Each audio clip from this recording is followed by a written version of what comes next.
জামাইয়ের পরাণ ভোনা রেসিপি। এই রেসিপি খাওয়ার পরে জামাই কিন্তু আপনার হাতের ইশারায় নাচবে। এই পরাণ রান্নাটা যে এত মজা লাগে, আর এই পরাণ ভোনা যে একবার খাইছে সে তো আপনার প্রেমে পড়ে যাবে আর আপনার পেছন পেছন ঘুরবে। কালার দেখে কি মনে হচ্ছে? কালার দেখে তো প্রেমে পড়ে যাওয়ার মতো। খাইতে কিন্তু খুবই মজা। অবশ্যই এভাবে একবার হলো আপনারা ট্রাই করবেন। আসসালামু আলাইকুম, সবাই কেমন আছেন? আলহামদুলিল্লাহ আমিও ভালো আছি, আশা করি আপনারা ভালো আছেন। এটাকে আপনারা কি নামে চিনেন? অনেকে এটা বলতেছে পরাণ, গরুর বা গরুর ঘিলা। আসলে সঠিক নামটা অবশ্যই আপনারা কমেন্ট বক্সে জানাবেন। ভিডিও ভালো লাগলে শেয়ার করে দিবেন, আর ভিডিওটাকে কোথা থেকে দেখছেন অবশ্যই কিন্তু জানাবেন। এটা রান্নার একটা সঠিক নিয়ম আছে, সঠিক নিয়ম ফলো করে রান্না করলে খেতে কিন্তু দারুণ লাগে। এখানে আমি ফুটন্ত পানিতে এটাকে 2 টুকরা করে দিয়ে দিয়েছি। দেওয়ার পরে দেখেন এর কি অবস্থা, এত ময়লা উঠতেছে। আমরা অনেকেই না জেনে কিন্তু এটা সরাসরি রান্না করে ফেলি। তাহলে কি ভুল করি দেখেন, সরাসরি রান্না করলে এই ময়লাগুলো তো আমাদের পেটে যায়। তো এটা রান্নার আগে এভাবে 5 থেকে 6 মিনিট ফুটিয়ে নিতে হবে। এখানে আমি পর্যাপ্ত পরিমাণে সয়াবিন তেল দিয়ে পেঁয়াজ আর রসুনটাকে লাল লাল করে ভেজে এখানে আদা রসুন বাটা, জিরা মশলা বাটা, শুকনো মরিচ বাটা দিয়ে দেব। দিয়ে মশলাটাকে আর একটু পানি দিয়ে ভালো করে কষাবো। লবণ আর হলুদ কিন্তু দিয়ে নিব। এই পরাণ ভোনা খাইলে বললামই তো যে জামাই হাতের ইশারায় নাচবে। এই পরাণ ভোনা যারা এখনও খান নাই অবশ্যই কিন্তু এভাবে খাইবেন। আমার তো খুব ভালো লাগে।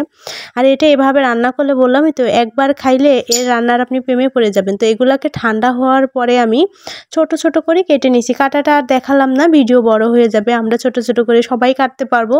তো এগুলাকে কেটে আমি একদম ভালো করে কষাবো। অল্প অল্প পানি দিয়ে কষাইতে হবে। আপনি যতটা অল্প অল্প পানি দিয়ে কষাবেন ততটা কিন্তু খেতে ভালো লাগবে। দেখবেন মাংস যদি আপনি অল্প অল্প পানি দিয়ে কষান, মাংসর টেস্টটা কিন্তু দারুণ হয়। আর একবারে পানি দিয়ে কষাইলে সেই মাংসটা খেতে ভালো লাগে না। আমি কিন্তু বেশ কয়বার অল্প অল্প পানি দিয়ে কষিয়ে নিছিলাম। পরাণের স্বামীরে এভাবে পরাণ ভুনা করে খাওয়ালে যেদিকে তাকাবে শুধু আপনাকেই দেখবে, আপনাকে ছাড়া আর অন্য কাউকেই দেখবে না। আর বললামই তো যে আপনার কথায় উঠবে আর বসবে। আমার কিন্তু একদমই কষানো হয়ে গেছে। যতটা পারফেক্টভাবে কষাবেন ততটা কিন্তু খেতে ভালো লাগবে। এটা রান্না করলে সিদ্ধ করে এটার কিন্তু বাজে কোনো স্মেল আসে না। অনেকেই বলবেন যে এটা খাইতে ভালো লাগে না, বাজে স্মেল আসে না। আমি যেভাবে রান্না করছি সেভাবে আপনারা একবার হলো ট্রাই করবেন। আমি কিন্তু অল্প একটু ঝোলের পানি দিছিলাম, পানিটাকে শুকিয়ে ফেলবো। যেই দেখবো তেল উঠে আসছে সেই এখানে আমি ভাজা জিরার গুঁড়া দিলাম। ভাজা জিরার গুঁড়া দিলে অনেক সুন্দর একটা স্মেল আসে আর খেতেও কিন্তু ভালো লাগে। কালার দেখেই তো এর প্রেমে পড়ে যাচ্ছি। দেখেন কত সুন্দর একটা কালার চলে আসছে।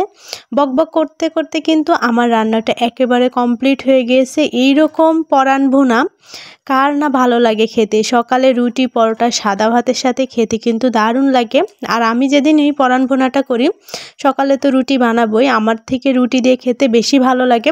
আপনারা খিচুড়ি দিয়েও ট্রাই করতে পারেন, অনেক মজা লাগে।